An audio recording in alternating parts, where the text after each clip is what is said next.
صلو علی الحبیب صلی اللہ تعالی علی محمد صلی اللہ علیہ وسلم۔ میرے پیارے اور محترم اسلامی بھائیوں اور مدنی چینل کے ناظرین، اہم ترین رات شب برات آیا چاہتی ہے۔ شب برات ہم نے کرنا کیا کیا ہے، آئیے یہ سنتے ہیں۔ حضرت سیدنا علی المرتضیٰ کرم اللہ تعالی وجہ الکریم سے مروی ہے، نبی کریم رؤوف الرحیم صلی اللہ تعالی علیہ وسلم کا فرمان عظیم ہے، جب 15 شعبان کی رات آئے تو اس میں قیام یعنی عبادت کرو اور دن میں روزہ رکھو، بے شک اللہ عز و جل غروب آفتاب سے آسمان دنیا پر تجلی فرماتا ہے اور کہتا ہے کوئی مجھ سے مغفرت طلب کرنے والا کہ اسے بخش دوں، ہے کوئی روزی طلب کرنے والا کہ اسے روزی دوں، ہے کوئی مصیبت زدہ کہ اسے عافیت عطا کروں، ہے کوئی ایسا اور یہ اس وقت تک فرماتا ہے کہ فجر طلوع ہو جائے۔ میرے پیارے اسلامی بھائیوں ذرا غور کیجئے، اللہ تبارک و تعالیٰ کی طرف سے گویا یہ ندا ہوتی ہے کوئی مانگنے والا کہ اس کی جھولی بھر دی جائے۔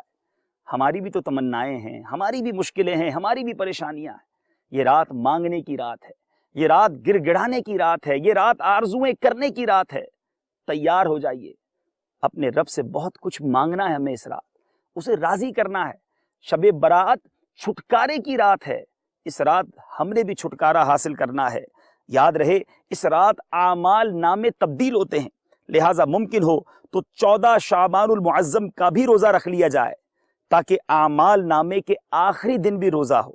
14 شعبان کو عصر کی نماز با جماعت پڑھ کر وہیں مسجد میں ہی نفلی اعتکاف کر لیا جائے اور نماز مغرب کے انتظار میں مسجد میں ٹھہرا جائے کہ اعمال نامے کے جو تبدیل ہونے کے آخری لمحات ہیں مسجد کی حاضری ہو جائے، اعتکاف اور انتظار نماز کا ثواب بھی لکھا جائے، بلکہ زہ نصیب ساری رات ہی عبادت میں گزر جائے۔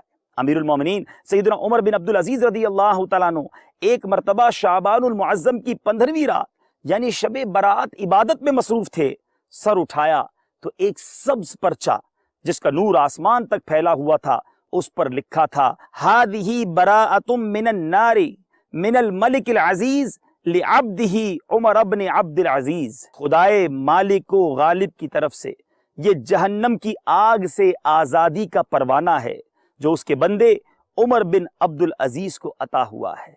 سبحان اللہ۔ میٹھے اسلامی بھائیوں، اس حکایت میں جہاں امیر المومنین سیدنا عمر بن عبد العزیز کی عظمت و فضیلت کا اظہار ہے، وہیں شب براعت کی رفعت و شرافت کا بھی ظہور ہے۔ الحمدللہ عز و جل یہ مبارک شب جہنم کی بھڑکتی آگ سے براعت یعنی چھٹکارا پانے کی رات ہے، اسی لیے اس رات کو شب برات کہا جاتا ہے۔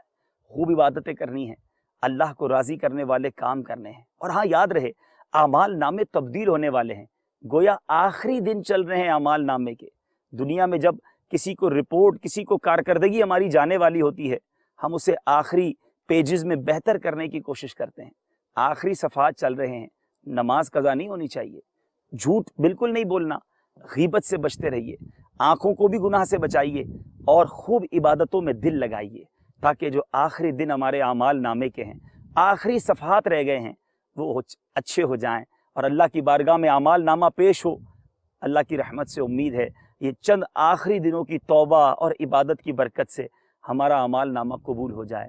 مدنی چینل دیکھتے رہیے، مزید مدنی پھول لے کر حاضر ہوں گے۔ صلو علی الحبیب صلی اللہ تعالی علی محمد صلی اللہ علیہ وسلم۔ صلو علی الحبیب صلی اللہ تعالی علی محمد۔ مجھے اپنی اور ساری دنیا کے لوگوں کی اصلاح کی کوشش کرنی ہے۔